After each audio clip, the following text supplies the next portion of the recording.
ክርስትና ክንብል ተለና እዚ ስምዚ ናይ ተግባር መፀዋዕታ ስም ናይ ተግባር ናይ ስራሕ መፀዋዕታ ስም ናይ ስም መፀዋዕታ ይኾነ ክርስቶስ ብቃልን ብትምህርቱን ብትእዛዝን ብተግባር ዝሰርሖ ስራሕ አሕና ክንሰርሕ ተለና ንኡ ክንመስል ተለና ብኡ ክንኽተል ከለና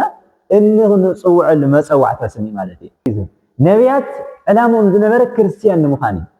ምክንያቱ ነቢያት ማለት ቅድመ ክርስቲያን ዝነበሩ ክርስቲያን እዮም ቅድመ ወንጌል ዝነበሩ ወንጌላውያን እዮም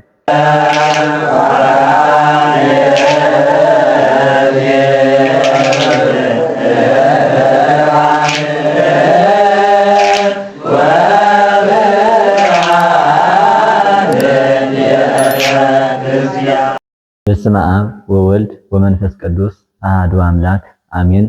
ክቡራት ናይ ሶኮን ሚድያ ተኸታተልቲ ኣብ ውሽጥን ኣብ ደገን ዘለኹም ናይ ኦርቶዶክስ ተዋህዶ ሃይማኖት እምነት ተኸተልቲ ብብዘለኹሞ ናይ ኣየር ሰዓትን ኣቆፃፅራን ሰላም እግዚአብሔር ፀጋ እግዚአብሔር ምስ ኩላትኩም ይኹን። ሎሚ ዕለት ከም ዝፍለጥ ሶኮን ሚድያ ፍልይ ዝበለ መንፈሳዊ ተኸታታሊ ትምህርቲ ሒዙ መፅናንና እሱ ታይኡ ስደትን ክርስትናን ዝብል ተኸታታሊ ትምህርቲ ኢና ክንመሃር ማለት እዩ። እዚ ዝተደለየሉ ምክንያት እንታይ እዩ? መብዛሕትኡ ደቂ ከምካብና ክንሪኦ ተሎን ናይ ከባቢና ሰብ ኣብ ስደት እዩ ዝነብር ዘሎ ኣብ ስደት ስለ ዘሎ ኣብ ስደት ክነብር ተሎ ብጣዕሚ ብክርስትና ንምንባር ይፍተኑ እቶም ሓደ ዝተሰደተ ኩሉ ክሓዲ ወይ ድማ ሃይማኖቱ ዝሓደገ እግዚአብሔር ዝሓደገ ንእግዚአብሔር ዝክሓድን ሃይማኖት ዝክሓደ ገይሮም ስለ ዝሓስብዎ ናብ ስደት መስኸዱስ ሙሉእ ንሙሉእ ናይ ክርስትና ጣዕሚ ሙሉእ ናይ ሃገር ባህሊ ናይ ሃገር ትውፊት ናይ ክርስትና ባህሊ ትውፊት ረሲዖም ናብ ካልእ ጠባይና ናብ ካልእ ባህሊ ይኸዱ ማለት እዩ። ስለዚ እዚ ሃመይ ከም ዝኾነ ንኣቶም ትምህርቲ ንምሃር ማለት እዩ። እቶም ካልኣት ድማ ኣብዚ እናሃለዩ ዝለመድዎ ናይ ኣምልኮ ባህሊ ወይ ዝነብርዎ ናይ ክርስትና ህይወት ኣብ ስደት ክኸዱ ተለው ንምንባር ብጣዕሚ ስለ ዘፈትኖም ማለት ካብ ስርዓት አንፃር ካብ ናይ ጸሎት ግዜ አንፃር ካብ ናይ ጾም ግዜ አንፃር ቅዳሴው ማህሌት ቤተክርስቲያን ስለ ዘይረኽቡ ፈጽሞም ካብ ክርስትና ዝረሓቁ ስለ ዝመስሎም ምስ ዘለዎ ኩነታት ስለ ዘይጣዕም እቲ ካብ ናይ ጸሎትና ናይ ኣምልኮ ኣፈጻጽማ ስርዓት ምስ ዘለዎ ኩነታት ቦታ ግዜ ስለ ዘይጣዕም እዚ ካብ ዘይመስራሕ ምስተላዓለ ድማ ካብ ክርስትና ዝወፁ መስሎም ማለት እዩ። ስለዚ ካብዚ ዝተልዓለ ኣብ ስደት ዘለው ኦርቶዶክሳውያን ኣሕዋትና መነሰይ ይኹን ደቂ ኣንስትዮ ይኹን ደቂ ተባዕትዮ ብሃመይ መንገዲ ክነብሩ ከም ዘለዎም ብሃመይ መንገዲ ብሃይማኖቶም ክጸንዑ ከም ዘለዎም ክንመሃረሉ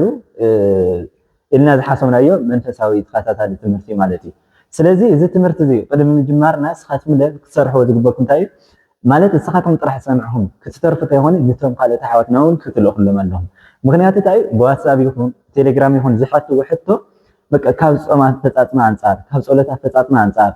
እዚታት ካብ መጋግባ ስርዓት አንፃር ካብዚ ዝተልዓለ ብጣዕሚ እናተፈተኑ ብጣዕሚ ይጭነቁ ማለት እዩ። ስለዚ ተረጋጋሚ ሕቶ ስለ ዝሓትትኒ እዚ ትምህርቲ እዚ ንክቐረጽ ዝሓስብዎ ማለት እዩ እና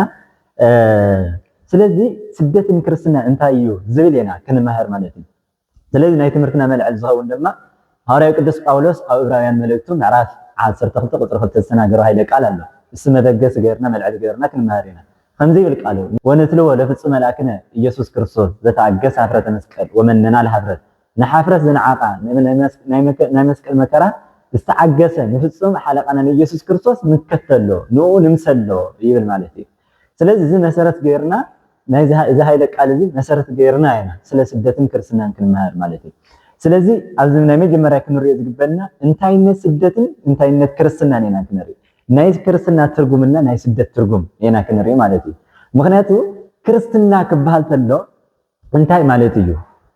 ክርስትና ክበሃል ተሎ ሓደ ስርዓት ይመስሉ ክርስትና ክበሃል ተሎ ሓደ ባህሊ ወይ ናይ ክርስትና ባህሊ መግለጽታት ዝኾኑ ካብ ኣከዳድና ካብ ኣለባብሳ ካብ ኣመጋግባ ይመስሉ። ክርስትና ማለት እንታይ እዩ? ክርስቲያናዊ ህይወት ወይ ክርስትና ክበሃል ተሎ እንታይ እዩ ዝብል ኢና ክንሪኢ መጀመርያ ማለት እዩ። እንግዲህ ክርስትና ዝብል ቃል ንረኽቦ ታዩ ኢየሱስ ክርስቶስ ካብ ዝብል ስም ዝመፀ ወይ ወገናዊ ቅፅል እዩ። ኢትዮጵያዊ ናዝራዊ ዝብሉ ኣፍሪካዊ ዓለማዊ ዝብሉ ወገን ቅፅል እዮም ዝበሃሉ። ክርስትና ዝብል እውን ክርስቶሳዊነት ካብ ክርስቶስ ዝመፀ ስም ማለት እዩ። ታዩ ግብረ ሐዋርያት ምዕራፍ 11 ቁጥሪ 26 ንረክቦ ነው ሃይለ ቃል ነው ወበኢት ዕለት ተሰሚዕ አርድእት ክርስቲያን ኣብቲ ሽዑ ግዜ ኣርድእት ናይ ክርስቶስ ደቀ መዛሙርት ክርስቲያን ተባሂሎም እዩ እዚ ማለት ናይ ክርስቶስ ተኸተልቲ ናይ ክርስቶስ መገልገልቲ ብክርስቶስ ዝኣመኑ ብክርስቶስ ዝተጠመቁ ናይ ክርስቶስ ደቀ መዛሙርት ማለት እዩ ክርስቲያን ዝብል ስሙ ናይ ክርስቶስ ደቀ መዛሙርት ናይ ክርስቶስ ተኸተልቲ መገልገልቲ ዝብል እዩ ስለዚ ክርስትና ማለት ክርስቶሳዊነት ማለት እዩ ቃል ክንሪኦ ተለና ክርስቶስ ዝብል መሲህ ዝተቀበ ዝተከበረ ዝተሸየመ ማለት እዩ ማለት ካብቶም ክልተ ኣካል ሓደ ኣካል ካብ ክልተ ባህሪ ሓደ ባህሪ ኮይኑ እንቲኣሁ ለቃል ኮነ ለስጋ ወንቲኣሁ ለስጋ ኮነ ለቃል መለኮታዊ ባህሪ ሰብኣዊ ባህሪ ክዋር ተሎ ሰብኣዊ ባህሪ መለኮታዊ ባህሪ ክዋር ተሎ ወልደ ኣብ ወልደ ማርያም ኮይኑ ማለት እዩ ስለዚ ወልደ ኣብ ወልደ ማርያም ብተዋህዶ ከይሩ እና እንናገረ ቃል ካብ ክርስቶስ አንፃን ክንሪኦ ተለና ዝተኸበረ ዝተሸየመ ማለት እዩ ብወልድ ውሉዳን ብመንፈስ ቅዱስ መንፈሳዊ ብክርስቶስ ክርስቶሳውያን ስለዝተባሃልና ክርስትና ማለት ክርስቶሳዊነት ማለት እዩ በሀብተ ወልድና ብስመ ክርስትና ዝተቀባና ዝኸበርና ዝተሸየምና ማለት እዩ ስለዚ ክርስትና ክንብል ተለና እዚ ስም እዚ ናይ ተግባር መፀዋዕታ ስም ናይ ተግባር ናይ ስራሕ መፀዋዕታ ስም ናይ ስም መፀዋዕታ ይኾነ ማለት ብዙሕ ግዜ ምስ ስምና ዘይስማማዕ ስቕልና ንፅውዐሉ ስም ኣሎ ክርስትና ዝብል ግን መፀዋዕታ ዘይኮን ናይ ተግባር መፀዋዕታ ስም ማለት እዩ ምክንያቱ ክርስቶሳዊነት ማለት እዩ ክርስቶሳዊነት ማለት ድማ ናይ ክርስቶስ ህይወት ናይ ክርስቶስ ኑሮ ናይ ክርስቶስ መነባብሮ ብተግባር ምንባር ማለት እዩ ኣምሳለ ክርስቶስ ኣምሳለ ናይ ክርስቶስ ብቃልን ብትምህርቱን ብትእዛዝን ብተግባርን ዝሰርሖ ስራሕ ኣሕና ክንሰርሕ ተለና ንኡ ክንመስል ተለና ብኡ ክንኽተል ከለና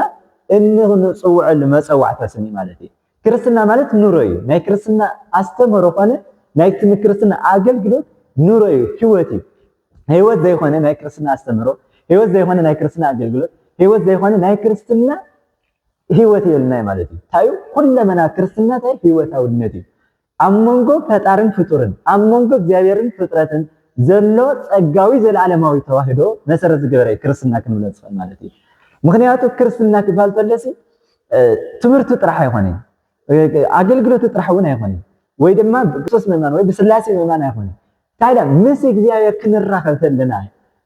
ዘለና ግንኙነት ውሽጣዊ መንፈሳዊ ርክብ ውሽጣዊ መንፈሳዊ ዕብየት ክንገልጽ ተለና ማለት ክርስትና ማለት በአጭሩ ኑሮ እዩ ማለት እዩ ክርስትና ክባል ተለሲ ኑሮ እዩ እንበይ አስተምሮ ትምህርቲ ጥራሕ አይኮነ ፍልጠት አይኮነ ወይ ድማ አገልግሎት ጥራሕ አይኮነ ታይ ኑሮ ህይወቱ አገልግሎት ህይወቱ ትምህርቱ ህይወቱ ሁለመናው ህይወቱ ማለት ስለዚህ ውሽጣዊ ናይ አምልኮ መስመር ናይ ድሕነት መስመር ማለት እዩ ስለዚህ ክርስትና ክባል ተሎ መብዛሕትኡ ሰብ ዝመስለሲ ወይ ኣብ ትምህርቲ ወይ ኣብ ጸሎት ወይ ኣብ ስግደት ጸሎት ባዕሉ ክርስትና ማለት ናይ ክርስትና በር እዩ ጾም ማለት ክርስትና አይኮነ ናይ ክርስትና በር መእተው እዩ ጠቅላላ መንፈሳዊ ስራሕቲ እንብሎም ጾም ጸሎት ስግደት ትሩፋት ንጽዋት እዚኣቶም ሲ ክርስትና ተይኮነ ናይ ክርስትና መእተው በር እዩ ሓደ ሰብ ጸልይ ማለት ክርስቲያን ኮይኑ ማለት አይኮነ ታዲያ ክርስቲያን ንክኸውን ንክርስቶስ ንክመስል በር መእተው ጅምርሎ ማለት እዩ መንፈሳዊ በሪ መንፈሳዊ መእተዊ እዩ ማለት እዩ ስለዚህ መንፈሳዊ ስራሕቲ እንብሎም መንፈሳዊ ምግባራት እንብሎም መንፈሳዊ ትሩፋት እንብሎም ናይ ክርስትና መእተው በር ለቀሳተን ባዕሎም እንታይ መንፈሳዊነት ወይ ድማ ክርስቲያናዊነት አይሆን ታዲያ ናይ ክርስቲያናዊ መእተው በር ወይ መግለጽ ናይ መጀመርታ መሰረት ማለት እዩ ስለዚህ ክርስትና ክባል ተሎ ኣብ መንጎ እግዚአብሔር ፍጥረትን ዘሎ ርክብ ግንኙነት ማለት እዩ ስለዚህ ናይ ክርስትና ዕላማ ጸሎተኛ ምኻን ወይ ድማ ጾመኛ ምኻን ተይኮነ ታዲያ ክርስቶስ ንምርካብ እግዚአብሔር ንምርካብ ምስ እግዚአብሔር ሓደ ክንኸውን ንኽእል ምክንያቱ ዝጽልይ ጸሎተኛ ሁሉ ጸሎተኛ ይኾነን መንፈሳዊ ሁሉ መንፈሳዊ ይኾነን ጾመኛ ሁሉ ጾም አይኾነን ንጾም ጸሎት ጾም የድልይ ንጸሎት ሁሉ ጸሎት የድልይ መንፈሳዊነት ሁሉ ዓሚቕ መንፈሳዊነት የድልይ እዚ ስለዝኾነ ንክርስትና ድማ ክርስትና የድልይ ማለት እዩ ኦርቶዶክሳዊ ክርስትና እዚ ዝበክሉ ምክንያታይ ብስም ክርስትና ልዕሊ 40,000 ዝኸውን ናይ እምነት አካላት አሉ እዚኣቶም ክርስቲያን እዩ ግን እዚ ክርስትና ተይኮነ ናይ ባዕላቶም ኣመላኽቲ ሓሳብ ክርስትና ማለት ንእግዚአብሔር ክንረኽበ ዘለና ህይወት እዩ ዝግለጽ ማለት እዩ ስለዚህ ክርስትና ክባል ተሎ ምስ እግዚአብሔር ዘለና ውሽጣዊ ዘለዓለማዊ ጸጋዊ ተዋህዶ እዩ ረከብናሁ ለኢየሱስ ንኢየሱስ ረከብናዮ እዩ ነቢያት ዕላሞም ዝነበረ ክርስቲያን ንምዃን ምክንያቱ ነቢያት ማለት ቅድመ ክርስቲያን ዝነበሩ ክርስቲያን እዮም ቅድመ ወንጌል ዝነበሩ ወንጌላውያን እዮም ቅድመ መሲሐውያን ዝነበሩ መሲሐውያን እዮም ምክንያቱ ትንቢት ተተናገሩ መስዋዕ ተኣተው ጸሎት ተጸለዩ መስዋዕ ተሰውኡ ዝተፈላለዩ መንፈሳዊ ብኽያት መንፈሳዊ ጩኸት ተጮሁ ዕላማው እንታይ ዝነበረ ንክርስቶስ ምርኻብ ካልእ ይኹን ንክርስቶስ ምርኻብ ንእግዚአብሔር ምርኻብ ስለዚህ ክርስቶስ ሰብካብ ዝኾነ ንድሓር ዝኾነ ጥራሕ ዘይኾነሲ ጠቅላላ ምስ እግዚአብሔር ዘለና ርክብ ክርስትና እንብሎ ምስ እግዚአብሔር ዘለና ውሽጣዊ ግንኙነት ምስ መላእክት ዘለና ሓድነት መንፈሳዊ ሕብረት ምስ ነቢያት ዘለና መንፈሳዊ ሕብረት የና ክርስትና እንብሎ ማለት ነው ስለዚህ ክርስትና ማለት ባጭር ቀዳማዊ አዳማውነት ቀዳማዊ አዳማውነት ማለት አዳም ቅድም መስሓቱ ዝነበሮ ማንነት አዳም ቅድም መስሓቱ ዝነበሮ ህይወት አዳም ቅድም መስሓቱ ዝነበሮ ጠባይና ምንነት ምክንያቱም ናይ መጀመርያ ወዲሰብ አዳም ምንም ሓጢያት ዘይፈልጥ ብዘይካ ቅድስና ብዘይካ ንጽህና ነውርን ክፍኣትን ብልግናን ሓጢያትን አይፈልጥም ዝነበረ ነገር ግን ብገዛእ ፈቃዱ እቲ ዝነበረ ንጽህናና ቅድስና ሓዲጉ ትእዛዝ እግዚአብሔር ርሒቁ አፍሪሱ ናው ንሰይጣን ግዙእ ኮይኑ ንሰይጣን ተኻትል ሰብሰብ ዘክብር ውእቱ ወያይመር ወኮነ ከእንስሳ ወተመሰሎም ሰብ ክብር እናሃለ ክብር ይፈለጠይ ወያይመር ወኮነ ከእንስሳ መሰለ ወተመሰሎም ለእንስሳ መሰሎም ከዝበለ እቲ ዝነበረ ልዕልና ናይ ነፍሲ ልዕልና ናይ ነፍሲ ቅድስና ናይ ነፍሲ ንጽሓ ጠባይ ገሪፉ ናብ እንስሳዊ ባህሪ ወሪዱ ናብ እንስሳዊ ባህሪ ወሪዱ ናብ እንስሳ ባህሪ ምስ ወረደ ካብቶም ሰለስተ አካል እቲ ሓደ አካል እግዚአብሔር ወድ ብዝተፈለየ አካል ብዝተፈለየ ከውናዊ ባህሪ ሰው ኮይኑ ንዓለም ፈድሕን ነቲ ዝነበረ ማንነት ቀዳማዊነት መልሱና ማለት እዩ ነቲ ዝነበረ ቀዳማዊ ማንነትና መልሱና እስማ አዳም አምሳሉ ወተለዛሃሎ ይምጻእ አዳም ነቲ ዝመጽእ ዘለዎ ንክርስቶስ አምሳያው እዩ ከም ዘለ ቅዱስ ጳውሎስ ሮሜ 5 ክርስቶስ ናይ አዳም ዳግማዊ አዳም እዚ ማለት ቀዳማዊ አዳማውነት እዩ ስለዚህ ክርስቶስ ዘርኤና እቲ ዝነበረና ናይ መጀመርያ ማንነት እቲ ዝነበረና ናይ መጀመርያ ጥንተ ተፈጥሮ ናይ ጥንተ ተፈጥሮ ንዋና ቀንዲ ዕላማ ይዘረደና ማለት እዩ ኣብነት ዝኾነ ክጾም ተሎ ክጽልይ ተሎ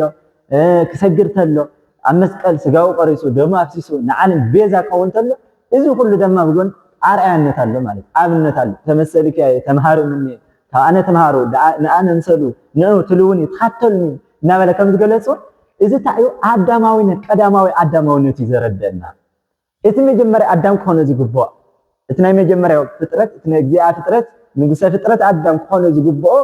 እዩ ክርስቶስ ዘርኤና ማለት ምክንያቱ አዳም እቲ ዝነበረ ማንነት ስለሳነ ናብቲ ማንነቱ ድክምልሶ ይመለሰ ዝመፀ ማለት እዩ ንዚ እዩ አረጋዊ መንፈስ ከምዚ ተወልደ በአምሳሊከ ከመይለድከ በአምሳሊ በአምሳያው ንኮልደካሲ በአምሳያህ ተወልድ እዩ ስለዚህ ወደሰ አምሳል እግዚአብሔር ስለሳነ አምሳል እግዚአብሔር ንከው አምሳል ወደሰ ሰይገር ማለት እዩ ቀዳሚ ሰው አራያው ከርተ ወዳግመ ነፃ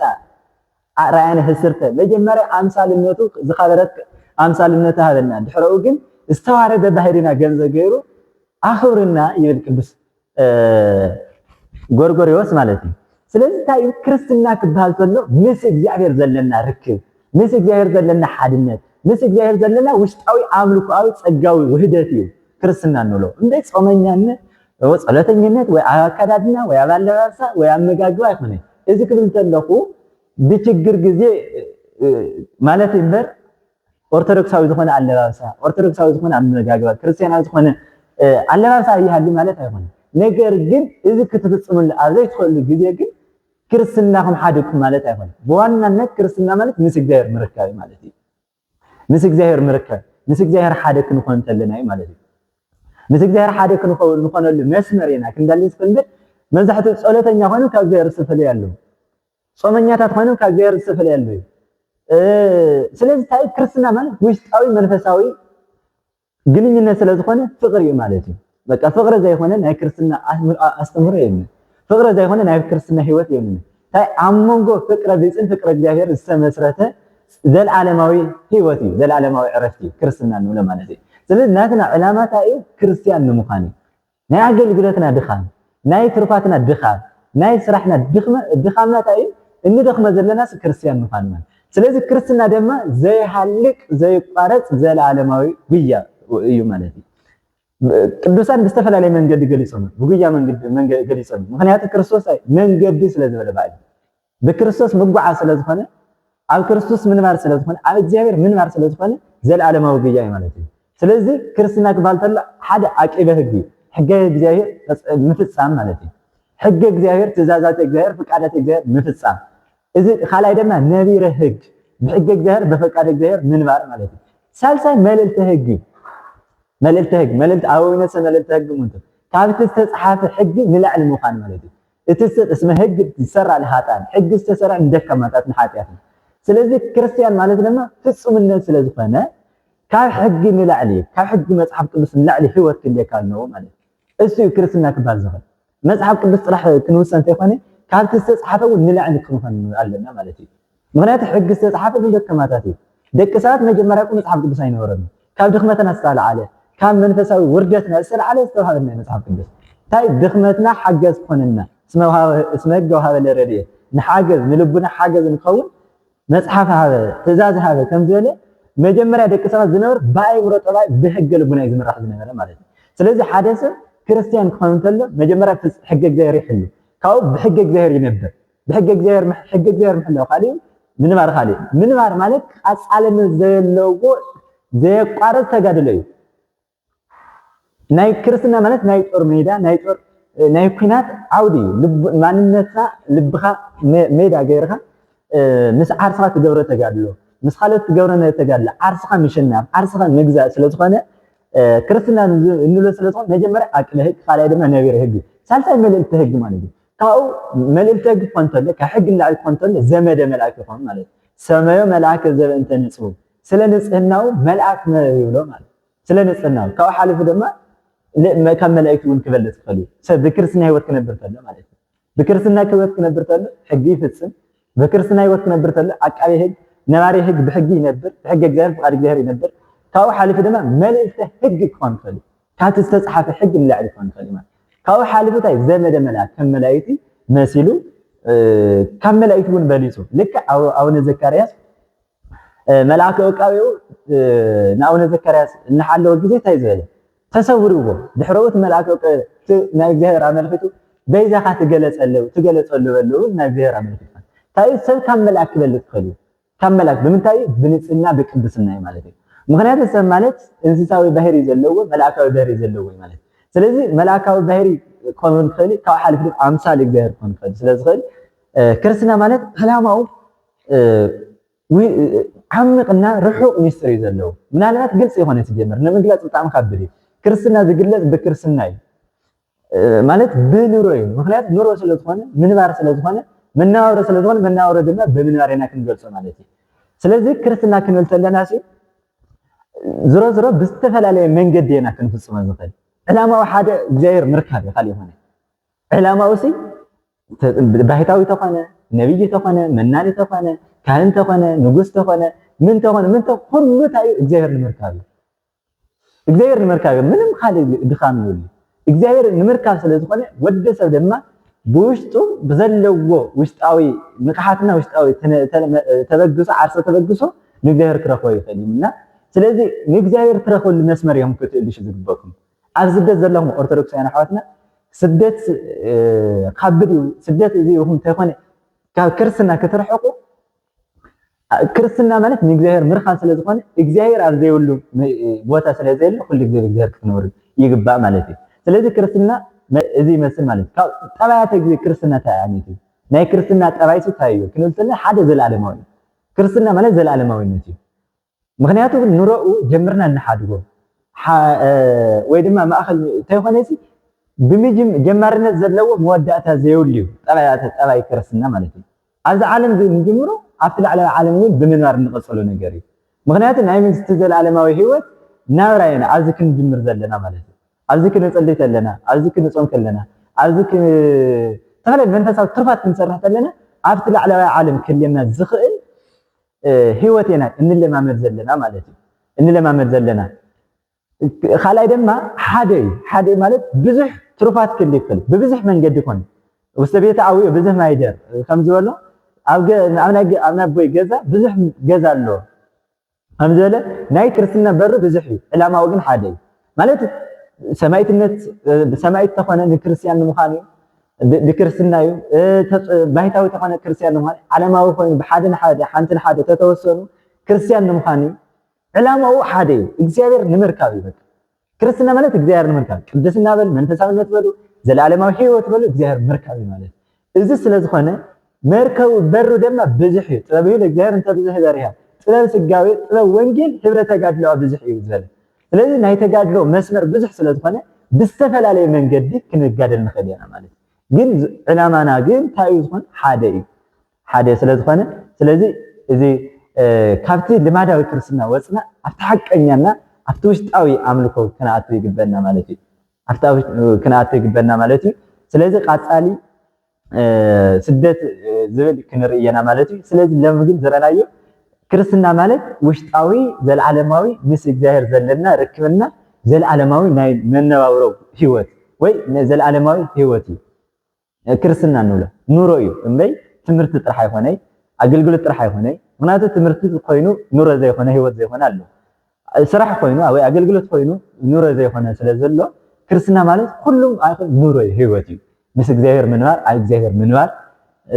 ما يخلي الجبر سلسفونه مسك زير كنورو لزم نخيل مسمرينا كن اللي شتقبلنا مالي مسك زير حدا كنكون لزم نخيل مسمرين سلازي كرسنا بجزء بنجارات زوجنا يهوني مخنياتو أمونج الجزائرين أمونج فترة نزلوا جنينس ويركب سلازفونه الجزائر لما بجزء بخناتات بنجارات زي وسن كجزء كبوتا كبنجارات كخناتات وسع سلازفونه ناتنا كرسنا دما بنجارات بخناتات بجزء زي وسن زي العالماوي مالتي سلازي إذا زي العالماوي هيوت هنا كنحن زي وسني وسن عالما نورهم وسن عالما ملأتاوي هيوت وسن عالما قدر زي ولو هيوت سلازخانة إذا هيوت ذيك نفلت يقبلنا مالتي إذا لما كريستوس من مثالي زرو كريستوس مختال كاوس أنساتوس كعرقاتو زقبر نعلم نسرح كله بتقبارنا كن لما كن لنا النسرح سرحي مالتي لما عزي أخلنا سبحات لك زهر ولا ولا ريترنجل ولا مسكر كوري سبحانه